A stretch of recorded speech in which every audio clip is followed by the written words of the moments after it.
Bunga di Batu Cadas. Audiobook, novel silat. Cerita, Esa Mintarja. Jilid 89. Ya. Ia sudah mati, geram Juwiring. Kami pun telah berhasil membunuh lawan-lawan kami, berkata Buntal selanjutnya. Bagus. Semuanya memang harus dibunuh dan dicincang di sini, sahut Juwiring dengan kasar. Buntal mengerutkan keningnya. Sikap Juwiring memang agak berbeda. Kelelahan, kejengkelan dan kemarahan yang tidak terkendali memang dapat membuat seseorang menjadi kasar. Tetapi kita tidak akan dapat meninggalkan mereka begitu saja, berkata Buntal. Lalu, apa yang harus kita lakukan? Bertanya Juwiring dengan nada tinggi. Kita akan menguburkannya, jawab Buntal. Mengubur perampok-perampok yang telah mengkhianati perjuangan Pangeran Mangkubumi ini, bertanya Juwiring pula. Mereka memang pengkhianat. Tetapi mereka telah mati. Kita tidak pantas mendendam kepada orang mati. Karena itu, biarlah kita menguburkan mayat mereka.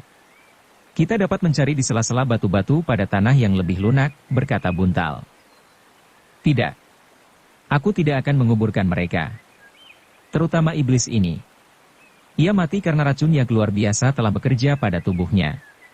Biarlah kematiannya menjadi bencana bagi binatang-binatang buas dan burung pemakan bangkai, bentak Juwiring. Buntal merasa aneh.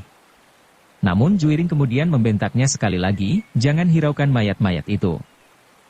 Tetapi bukankah kita berkewajiban Kakang? Suara Arum penuh keraguan-raguan. Tidak, Juwiring hampir berteriak, sudah aku katakan, tidak pantas orang-orang yang telah berkhianat itu mendapat kehormatan. Aku tidak mau. Bahkan seharusnya kita memenggal kepala mereka dan membawanya kembali kepada Ki Wandawa.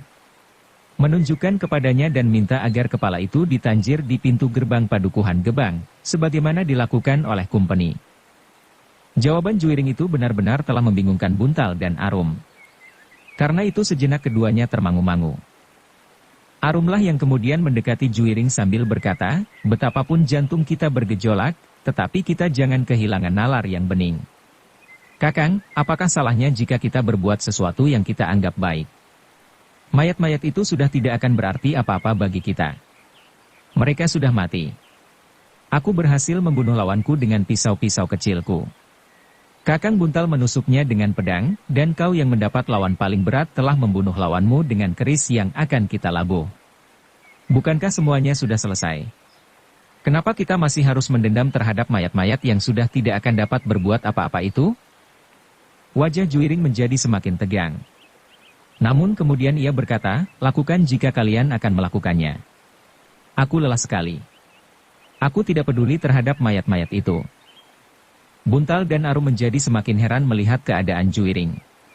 Tetapi mereka menganggap bahwa Juwiring benar-benar telah mengalami pergolakan perasaan yang dahsyat, sehingga ia masih belum dapat berpikir bening. Karena itu, maka Arum pun berkata kepada Buntal, semuanya dapat kita selesaikan nanti, setelah Kakang Juwiring beristirahat dan hatinya menjadi tenang. Aku ingin mencari air untuk membersihkan diri dan mencuci senjataku. Buntal mengangguk kecil. Katanya, aku akan memungut pisau-pisau kecilmu. Yang mengenai lawan, maupun yang tidak. Kita akan mencucinya. Jika kau ingin membawa yang bersih, yang tidak ternoda darah meskipun telah dicuci, kau dapat membawa pisau-pisauku, dan aku akan membawa pisau-pisaumu. Arum mengangguk. Tetapi ia memberikan isyarat kepada Buntal agar ia mengajak Juwiring bersama mereka, atau setidak-tidaknya minta izin kepadanya. Buntal yang dengan ragu-ragu mendekati Juwiring yang duduk di atas sebuah batu itu pun kemudian berkata, Kakang, kami akan mencari air untuk membersihkan diri. Apakah kau juga akan membersihkan diri? Tidak. Aku di sini. Aku perlu beristirahat, jawab Juwiring. Buntal dan Arum tidak dapat memaksanya. Mereka berdua pun kemudian memasuki lebatnya pepohonan untuk mencari sebuah belik yang terdapat di bawah pohon-pohon raksasa di hutan itu. Namun sebelum mereka turun, Buntal telah memungut beberapa pisau yang dapat diketemukannya dan mencabut pisau yang tertancap di tubuh lawan Arum. Sementara Arum telah memungut pedangnya yang terlepas dari tangannya. Ternyata mereka tidak terlalu sulit untuk mencari sebuah belik. Di bawah sebatang pohon preh yang besar mereka menemukan sebuah belik. Meskipun airnya jernih, tetapi belok kecil itu dikotori oleh daun-daun kering yang runtuh dari dahannya. Namun dalam pada itu, sambil mencuci senjata-senjata dan membersihkan dirinya, keduanya sempat berbincang tentang Juiring dengan sifat-sifatnya yang aneh. Hatinya benar-benar terguncang, berkata Buntal, hampir saja Kakang Juiring kehilangan kesempatan, ia terluka, desis Arum. Kakang Juiring mempunyai obat pemampat darah. Nampaknya luka-lukanya tidak begitu berbahaya, jawab Buntal. Arum menarik nafas dalam-dalam. Sementara Buntal berkata, aku justru menduga bahwa kaulah yang akan dihentak oleh kejutan perasaan sehingga mungkin untuk beberapa saat lamanya, kau akan dicengkam oleh kegelisahan. Tetapi justru bukan kau, tetapi Kakang Juiring. Aku sudah melambati perasaanku dengan pasrah, jawab Arum, ternyata bahwa Yang Maha Pelindung telah melindungi kita. Sementara Kakang Juiring benar-benar menghadapi keadaan yang paling gawat. Mungkin Kakang Juiring melihat juga, seperti yang kau lihat, pedangku telah terlepas dari tanganku. Ya, sementara itu Kakang Juiring sendiri telah terdesak, sahut Buntal. Keadaan itulah yang agaknya membuat Kakang Juiring seolah-olah berubah akal, gumam Arum, tetapi mudah-mudahan ia menjadi tenang kembali. Nalarnya menjadi jernih dan ia dapat menilai semuanya yang telah terjadi dengan hati yang bening. Buntal mengangguk-angguk. Sementara tangannya masih sibuk dengan pisau-pisau kecil yang bernoda darah. Setelah beberapa saat mereka berada di bilik itu, dan setelah mereka menganggap bahwa Juiring menjadi tenang, mereka pun telah menyimpan senjata masing-masing. Dengan hati yang berdebar-debar mereka kembali ke tempat Juiring beristirahat. Namun hati mereka tergetar ketika mereka melihat Juiring duduk di atas sebongkah batu padas. Nampaknya ia sudah mengobati luka-lukanya. Tetapi ia masih sibuk menimang keris yang akan dilabuhnya di lambung Gunung Lawu itu. Ketika Juiring melihat kedua adik seperguruannya, tiba-tiba saja matanya menjadi menyala. Dengan kasar ia bertanya, "Hi, apakah yang telah kalian lakukan? Aku harus menunggu di sini sampai tua? Kalian datang ke tempat ini untuk satu tugas yang penting, bukan untuk bercinta seperti itu." Wajah kedua adik seperguruannya menjadi merah. Tetapi Buntal menarik nafas dalam-dalam, seolah-olah ia ingin menelan kembali perasaannya yang tiba-tiba saja telah melonjak. Aku mencuci pedang Kakang, jawab Buntal, selebihnya aku memang menunggu Kakang menjadi tenang. Cukup, bentak Juiring, aku tidak mau mendengar alasan-alasan yang kalian buat-buat. Waktu kita tidak terlalu banyak. Kita akan segera kembali ke Gebang. Kedua adik seperguruannya itu pun terkejut pula. Bahkan dengan serta-merta Arum bertanya, tetapi bukankah kita masih akan melabuh keris itu Kakang? Bodoh, geram Juiring, ternyata kita sudah berbuat bodoh. Buntal menjadi semakin tidak mengerti.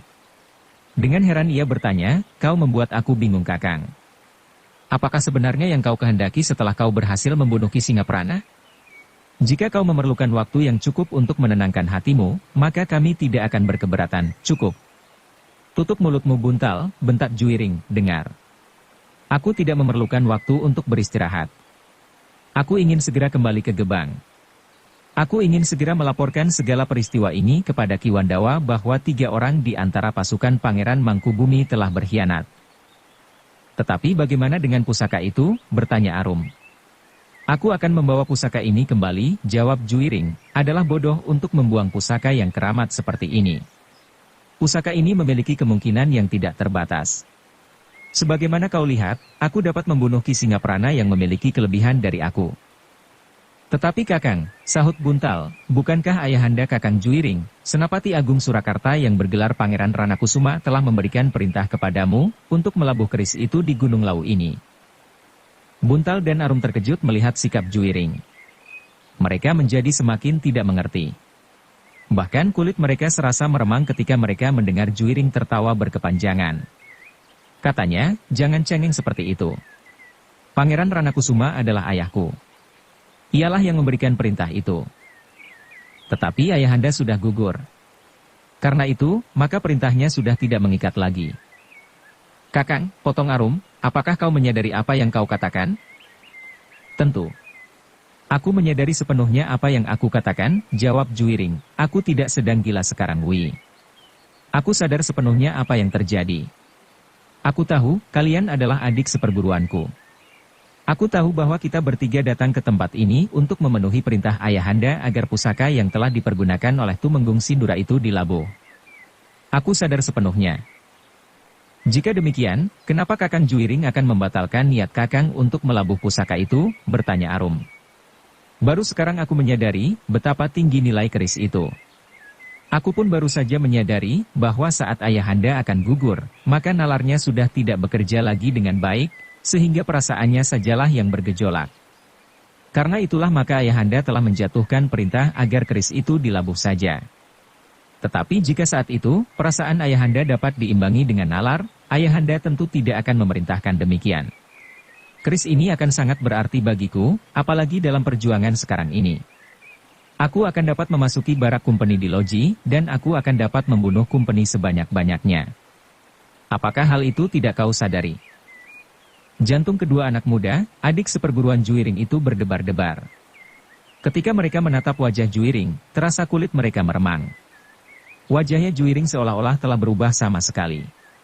Ia bukan lagi Juiring putra Pangeran Ranakusuma. Bukan pula anak angkat dan sekaligus murid Kiai Danatirta.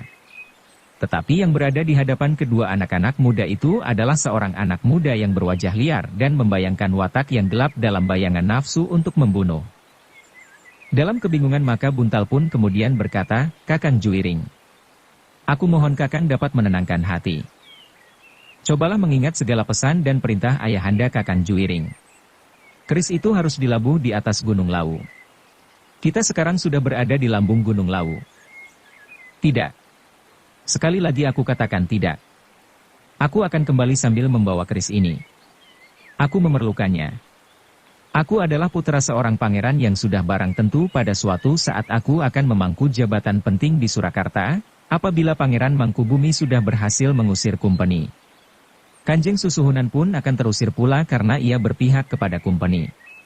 Jika Pangeran Mangkubumi menang, aku akan menjadi seorang tumenggung. Namaku akan dikenal oleh seluruh rakyat Surakarta. Bahkan mungkin namaku akan lebih besar dari Tumenggung Sindura sendiri. Kakang, potong Arum, Kakang sudah melupakan tugas Kakang. Kakang telah kehilangan kepribadian Kakang, omong kosong, geram Juiring. Kakang, berkata Buntal, lepaskan keris itu barang sekejap. Keris yang kotor oleh darah itu agaknya telah mempengaruhi kepribadianmu. Gila, Juiring justru menjadi marah, kau kira aku sudah kehilangan kepribadian? Kau kira aku adalah seorang yang berjiwa lemah yang dengan mudah dapat dipengaruhi oleh keadaan di luar diriku sendiri?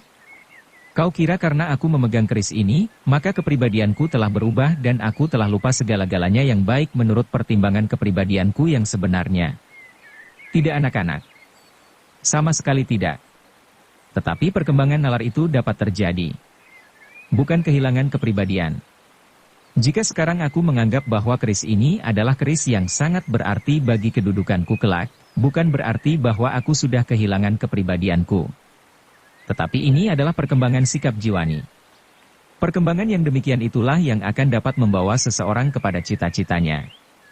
Sebagaimana Pangeran Mangkubumi pernah berusaha untuk mengekang pemberontakan Raden Mas Said, namun karena perkembangan sikap jiwaninya, maka Pangeran Mangkubumi sendiri telah mengangkat senjata. Bukan satu perbandingan, bantah Buntal, tetapi yang Kakang lakukan sekarang adalah benar-benar satu perubahan kepribadian. Kakang yang lembut dan berhati bersih, seperti seharusnya seorang kesatria yang penuh dengan pengabdian, tiba-tiba Kakang telah berubah menjadi seorang yang tamak dan penuh dengan nafsu angkara.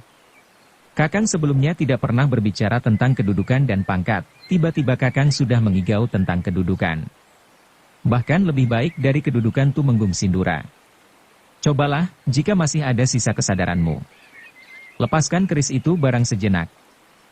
Wajah Juiring menjadi kian membara. Dengan nada kasar ia berkata, apakah kau menjadi iri Buntal? Jika keris ini aku lepaskan, maka kau tentu akan menerkamnya dan memilikinya, tidak Kakang? Sama sekali tidak. Aku tidak memerlukan keris itu, karena menurut Pangeran Ranakusuma, keris itu harus dilabuh. Karena itu keris itu harus ditinggalkan di Gunung Lawu ini. Raden Juiring menjadi semakin marah. Katanya, aku adalah saudara tertua di antara kalian.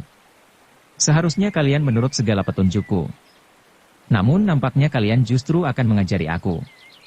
Karena itu, aku tidak peduli lagi akan kalian. Aku akan kembali ke Gebang. Meneruskan perjuangan. Memenangkan perang melawan Surakarta, dan aku akan menjadi seorang senapati pilihan seperti ayahanda Pangeran Ranakusuma. Raden Juiring tidak menghiraukan kedua adik seperguruannya lagi. Ia pun segera membenahi diri. Sambil menjinjing keris yang seharusnya dilabuh itu, maka ia meninggalkan tempatnya. "Kakang," panggil Buntal, "jangan kehilangan akal, tutup mulutmu," bentaknya. Namun Arum berlari-lari memotong jalan Juiring sambil berkata, "Jangan Kakang. Jangan," langkah Juiring tertegun. Sekali lagi ia berteriak, "Minggir. Arum, kau jangan menjadi gila seperti itu. Aku adalah saudara seperguruanmu dalam urutan yang lebah tua. Karena itu, jangan menggurui aku. Jangan pergi Kakang. Jangan kau lakukan pelanggaran itu." Arum hampir menangis. Tetapi Juiring bergeser arah. Dengan tergesa-gesa ia melangkah meninggalkan lambung gunung itu. Namun Buntallah yang mencegatnya. Dengan suara yang hampir parau ia pun berusaha mencegah Juiring yang dianggapnya sudah kehilangan kepribadian. Akhirnya Juiring telah benar-benar kehilangan kesabaran. Dengan suara bergetar ia berkata, "Buntal dan Arum, kalian adalah adik-adik seperguruanku. Kalian telah aku anggap sebagai adikku sendiri, sehingga selama ini kita selalu berbagi duka dan berbagi suka. Tetapi kali ini kalian menjadi berubah. Kalian telah dipengaruhi oleh perasaan iri dan dengki. Apakah salahnya jika aku kelak menemukan Kamukten? Apakah kalian menganggap bahwa aku tidak akan ingat lagi kepada kalian?" Tidak. Tidak sama sekali, Arum benar-benar menangis, "Aku tidak menginginkan apapun juga Kakang. Tetapi aku mohon Kakang menyadari apa yang Kakang lakukan kali ini. Arum, apakah kau ingin bahwa Buntallah yang harus mewarisi keris ini agar ialah yang kelak dapat menjadi seorang tumenggung? Dengan demikian, jika kau menjadi istrinya, maka kau adalah istri seorang tumenggung." "Tidak, tidak," Arum tidak dapat menahan diri lagi. Tangisnya meledak-ledak, betapapun ia berusaha menahannya sambil menutup wajahnya dengan kedua tangannya. Tetapi Juiring sama sekali tidak menghiraukannya lagi. Bahkan katanya, "Aku sudah tidak sabar lagi. Kalian memang iblis yang tidak tahu diri. Jangan berpura-pura lagi bersikap seperti saudara yang baik hati. Aku tahu apa yang terkandung di dalam hatimu." Juiring tidak menghiraukan lagi kedua saudara seperguruannya itu. Namun Buntal benar-benar tidak ingin melepaskannya. Setiap kali ia selalu memotong langkah Juiring yang nampak tergesa-gesa.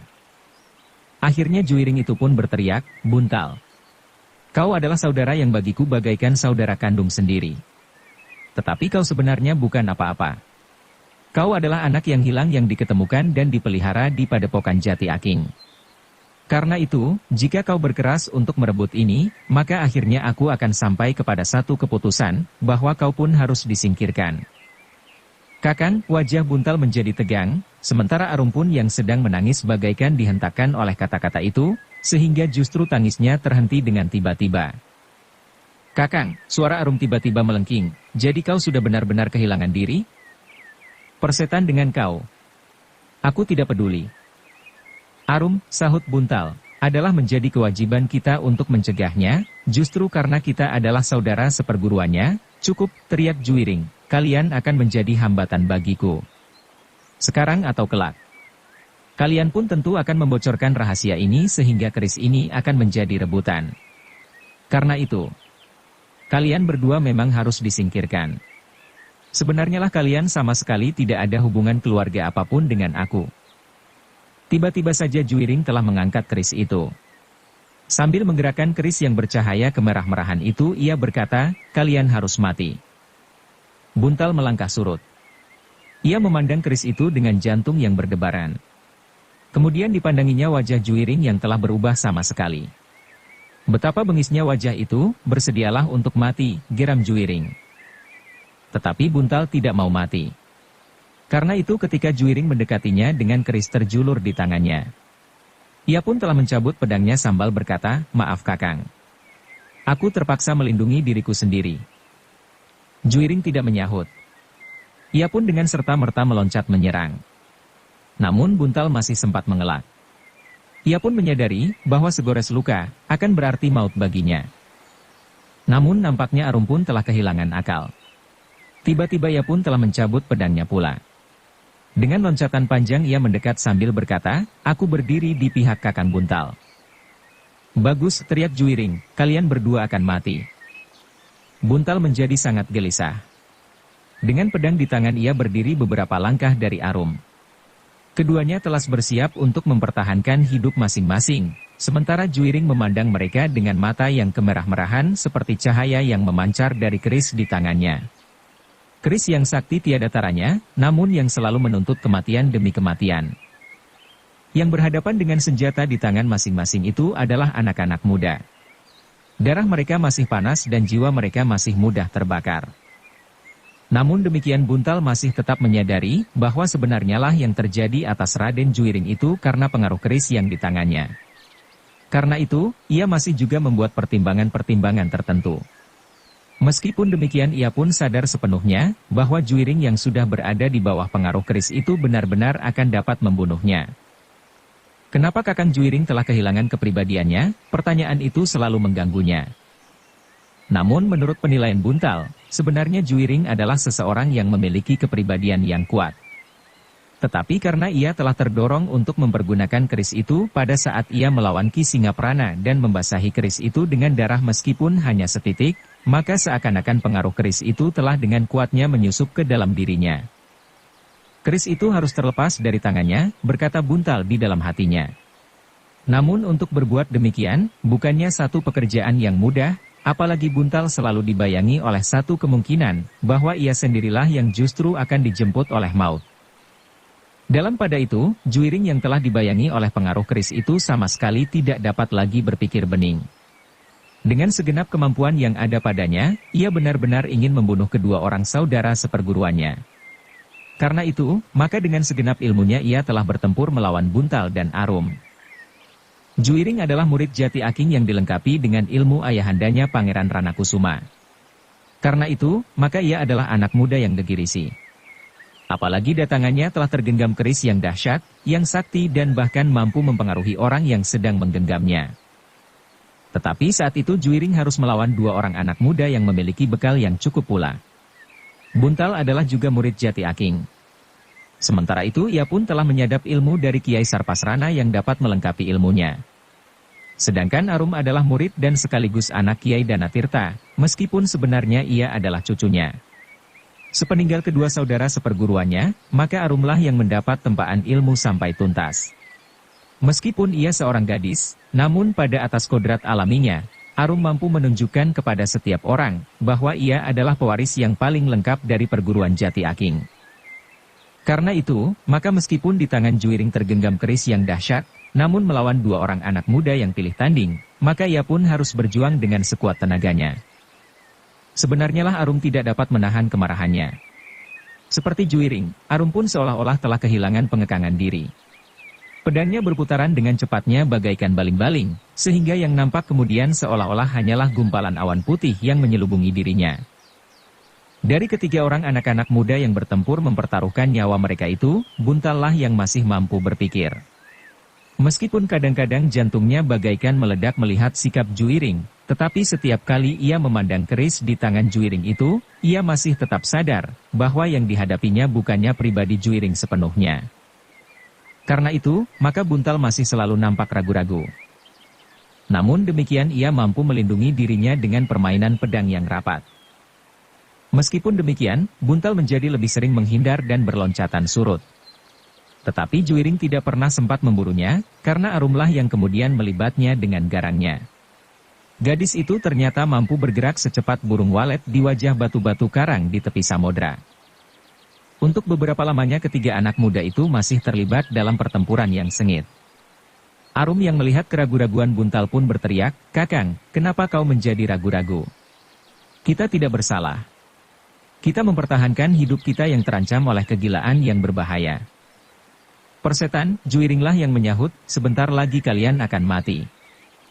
Namun Buntal masih juga menyahut, "Kita sedang dicengkam oleh pengaruh yang paling gila dari keris itu. Jika Kakang Juiring sempat menyadari barang sekejap, dan melepaskan keris itu, maka keadaan ini akan segera berubah." "Pengecut," geram Juiring, "yang sekejap itu tentu sudah kau pergunakan untuk membunuhku."